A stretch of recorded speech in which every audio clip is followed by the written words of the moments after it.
इस लेक्चर में हम प्रूव करेंगे tan इनवर्स फंक्शन को। तो देखते हैं इसके लिए क्वेश्चन। हमें क्वेश्चन में कहा गया कि शो करें dy ओवर dx इक्वल है y ओवर x के, अगर ये फंक्शन दिया गया है। ये फंक्शन क्या है, y ओवर x इक्वल हो अगर tan inverse of x over y के, तो d ओवर dx को हमें प्रूव करना है कि y ओवर x के इक्वल होता है। तो देखते हैं इसके लिए सोल्यूशन। सोल्यूशन में सबसे पहले हम डिफरेंशिएट करेंगे गिवन फंक्शन को। तो इसके लिए हम दोनों साइड पे डेरिवेटिव अप्लाई कर देंगे, यानी डी ओवर डी एक्स दोनों साइड पे अप्लाई कर देंगे। अब हम इसका बाय कोशेंट रूल अप्लाई करेंगे, डेरिवेटिव लेंगे और इसका हमें फॉर्मूला पता है। इसका फॉर्मूला क्या होता है, tan इनवर्स ऑफ x को हम कैसे सॉल्व करते हैं, 1 ओवर 1 प्लस एक्स स्क्वेयर। ये हमारे पास इसका डेरिवेटिव होता है। तो हम इस पर फॉर्मूला के थ्रू अप्लाई करते हैं। यहाँ पे देखें कि कोशेंट रूल अप्लाई होगा, नीचे वाले का स्क्वायर, नीचे वाले को छोड़ दिया यानी x को छोड़ दिया, और y का डेरिवेटिव माइनस y को छोड़ देंगे और नीचे वाले का डेरिवेटिव, और इस पे हम ये फॉर्मूला अप्लाई करेंगे जो कि है 1 प्लस एक्स स्क्वायर। अब एक्स स्क्वायर आ रहा है तो हमारे पास x की जगह क्या आ रही है वैल्यू, x ओवर y। तो इसलिए x ओवर y का होल स्क्वायर होगा, इसका मतलब x square over y square, और डेरिवेटिव ऑफ x, तो इसका मतलब है derivative of x over y आ जाएगा।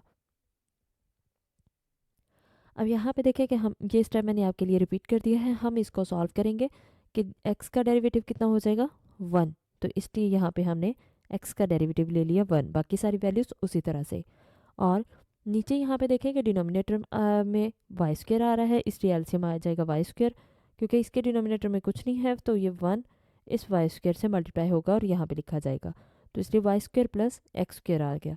नीचे हमने एलसीएम ले लिया और ऊपर हम इसका सेम क्वोशिएंट रूल जैसे पीछे अप्लाई किया है उसी तरह से अप्लाई करेंगे। नीचे वाले का स्क्वायर, नीचे वाले को छोड़ दिया, ऊपर वाले का डेरिवेटिव, माइनस ऊपर वाले को छोड़ दिया, नीचे वाले का डेरिवेटिव। अब dx से dx कैंसिल हो जाएगा और बची वैल्यूज़ को हम उसी तरह से लिख लेंगे। यहाँ पे देखें कि ये वाई स्क्वायर आ रहा था डिनोमिनेटर में, अगर डिनोमिनेटर के नीचे डिनोमिनेटर आ रहा हो तो ये ऊपर न्यूमिनेटर से मल्टीप्लाई हो जाता है। तो इसलिए वाई स्क्वायर को ऊपर हमने मल्टीप्लाई कर दिया और यहाँ पे dx से dx कटने के बाद कैंसिल हो गया, तो यहाँ पे y बचा और बाकी सारी वैल्यूज़ हमने उसी तरह से लिख दी। अब यहाँ पे देखें कि वाई स्क्वायर से वाई स्क्वायर कैंसिल हो गया। इस साइड पे हमारे पास ये वैल्यूज़ उसी तरह से आ गई और यहाँ पे ये वैल्यू और ये वैल्यू सेम है, जस्ट इसमें साइन का फ़र्क है। इसलिए हमने इन वैल्यूज़ से साइन यानी -1 माइनस कॉमन ले लिया। जब माइनस कॉमन लेंगे तो ये पॉजिटिव वैल्यू नेगेटिव हो जाएगी, क्योंकि ये पॉजिटिव था तो ये नेगेटिव हो गया, और ये नेगेटिव था तो ये पॉजिटिव हो गया। और यहाँ पे x square plus y square plus x square को हमने लिख लिया x square plus y square. इससे कोई फ़र्क नहीं पड़ता, क्योंकि प्लस में हम वैल्यूज़ को आगे पीछे कर सकते हैं। ये स्टेप मैंने आपके लिए रिपीट कर दिया है। नेक्स्ट में देखें कि ये क्योंकि पूरी वैल्यू नेगेटिव है, ये माइनस आ रहा है, ये पूरी वैल्यू नेगेटिव है, जब दूसरी साइड पे जाएगी तो क्या हो जाएगी, पॉजिटिव हो जाएगी। बाकी सारी वैल्यूज उसी तरह से आएंगी, जस्ट साइन चेंज होगा। और इक्वल के इस साइड पे क्या रह जाएगा, क्योंकि पूरी वैल्यू उधर चली गई तो इस साइड पे 0 आ गया। अब यहाँ पे देखें कि ये और ये वैल्यू सेम आ रही है तो ये कॉमन ले सकते हैं हम, इसलिए हमने यहाँ पे कॉमन ले ली। और यहाँ पे क्या बचेगा, ऊपर न्यूमिनेटर में 1 बच जाएगा और डिनोमिनेटर में एक्स स्क्वायर, तो ये 1 ओवर एक्स स्क्वायर आ गया, प्लस क्योंकि ये पूरी वैल्यू बाहर कॉमन चली गई तो क्या बचा, 1 over x square plus y square. अब यहाँ पे देखें कि ये प्रोडक्ट है दो वैल्यूज़ का और प्रोडक्ट इक्वल टू 0 है।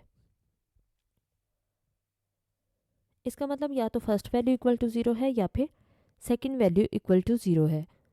ये first second bracket equal to 0 नहीं हो सकती, क्योंकि ये सम है टू पॉजिटिव टर्म्स का। ये भी पॉजिटिव टर्म है, ये भी पॉजिटिव है, दो पॉजिटिव टर्म का सम कभी भी 0 के इक्वल नहीं होता। तो इसका मतलब ये फर्स्ट ब्रैकेट इक्वल टू 0 होगी। फिर अगर ये इक्वल टू 0 है तो ये -y दूसरी साइड पे जाएगा तो क्या हो जाएगा, +y, और x यहाँ पे मल्टीप्लाई हो रहा है, जब दूसरी साइड पे जाएगा तो क्या हो जाएगा, डिवाइड। यहाँ पे देखें कि हमने यही शो करना था कि dy ओवर dx इक्वल है y ओवर x के, तो ये हमने शो कर दिया।